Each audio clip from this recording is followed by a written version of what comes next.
everyone. I'm going to be reading chapter 8 and chapter 9 from your Unit 2 readers to you. And while I'm doing that, you guys are going to be filling out your Venn diagrams and you're going to be comparing and contrasting, because that's what the Venn diagrams do, remember? The tree frogs and the poison dart frogs. So on the tree frog side, you need to write two things that are just true to the tree frogs, so they're different from the poison dart frogs because they do this or something like that.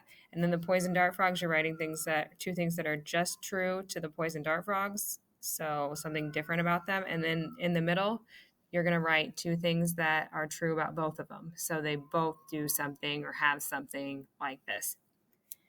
I understand that it might be hard for you to do that on Kami if you are a remote learner while you're watching this.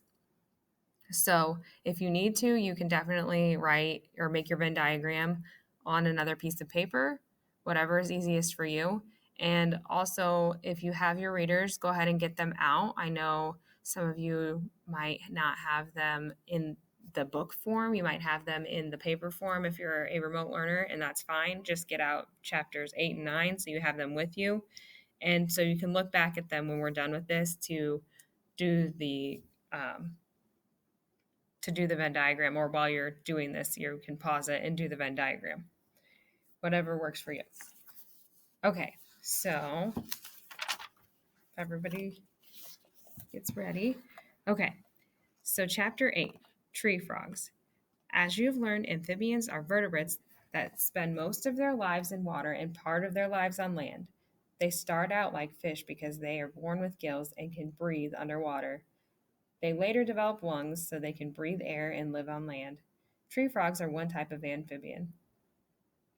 They are different from most amphibians because they spend most of their lives in trees. An American green tree frog can be found in most parts of the southeastern United States. A typical American tree frog is only about 2 inches long, so they are pretty small, but they can be loud if there are a few hundred of them gathered together. So over here on the picture, it's an American green tree frog. That's what it looks like. Let me turn the page for you. If you live in the southern United States near water and lots of trees, your summer nights may be filled with the gentle chirps of tree frogs. American tree frogs range in color from lime green to yellow. A tree frog's most distinct characteristic is its long toes with suction cups. The suction cups allow a tree frog to cling to and climb anything. A tree frog can even stick to a window. Tree frogs like to stay in the trees, so you are more likely to hear them instead of see them. They will leave the trees to lay eggs. They are most likely to come down to the ground after a heavy rain, when everything is nice and wet. This tree frog's long toes with suction cups help it climb this branch. So if you see on the end of its toes, you can kind of see its suction cups. It's kind of cool.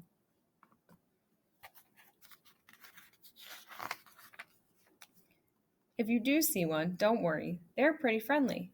They are easy to catch, too. If you catch one, it might sit on your hand or crawl around on your back. You will probably only find them at night because they are nocturnal. This means they sleep during the day and are active at night. They eat small insects such as crickets, moths, and other nocturnal insects. Like other amphibians, American green tree frogs lay their eggs in or near water. Most of them like to lay their eggs very close to water, but not quite in it.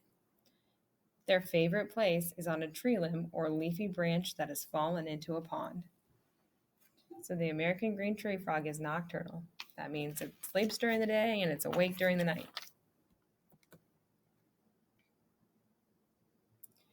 Different kinds of tree frogs have been around since long before the dinosaurs roamed the earth. You can find many types of tree frogs in part of North or South America, Europe, and Southeast Asia. This is a red-eyed tree frog, which you can find in Mexico and much of Central America. Most tree frogs prefer a fairly warm, wet climate. If you live in a place with tree frogs, consider yourself lucky. In the summer, you can fall asleep each night listening to the steady song of a tree frog orchestra. This type of tree frog lives in Mexico and Central America.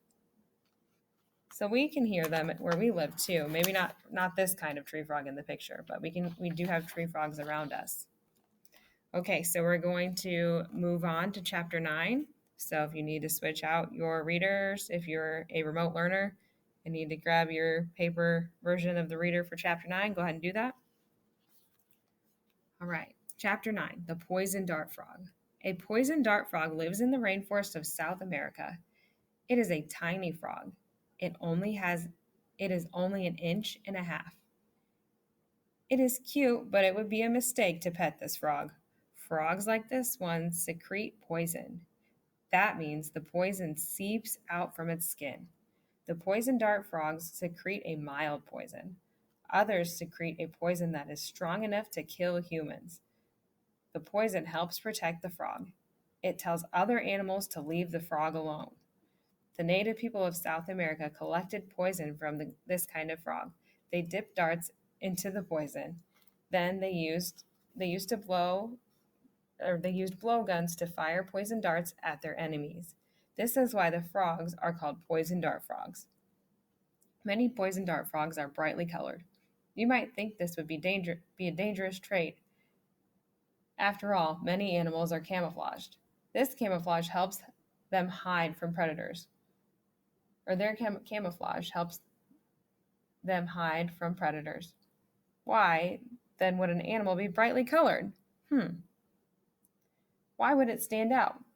Wouldn't that make it easy for predators to spot? Oh, I haven't turned your page. Sorry about that. So there's the page we just read. Hopefully you're following along in your readers.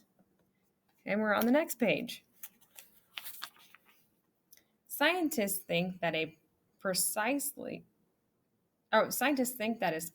the point. They have noted that many poisonous animals are brightly colored. They think the color serves as a warning sign. It tells other animals, watch out, you don't want to eat me. I will poison you. Poison dart frogs are amphibians. That means they live in water and on land. Poison dart frogs lay eggs. The female lays the eggs in a moist spot. Then the male fertilizes the egg. Eventually, tadpoles hatch out of the fertilized eggs. So amphibians lay a lot of eggs and leave the young to fend for themselves. Poison dart frogs are not like that. They are dedicated parents. The adult frogs carry their newly hatched tadpoles up into the canopy or treetops of trees above the rainforest. They carry the baby tadpoles on their backs one at a time. The parents secrete sticky mucus. The sticky mucus keeps the tadpoles from falling off of the parents' backs during the climb up to the canopy.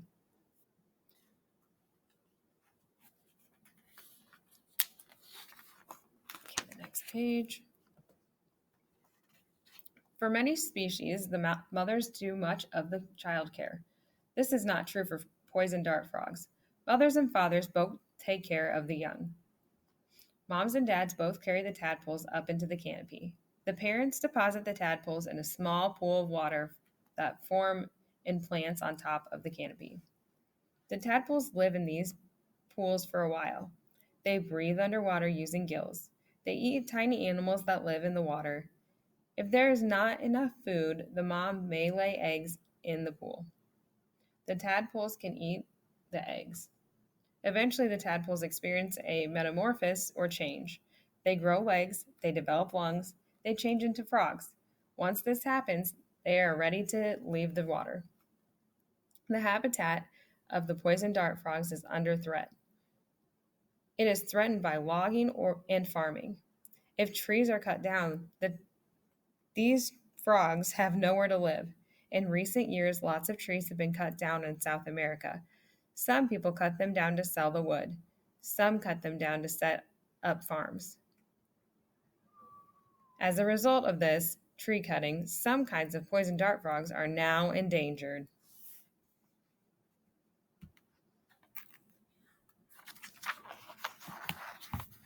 All right, and that is the end of our chapter. Okay, so now make sure that you have your two things for each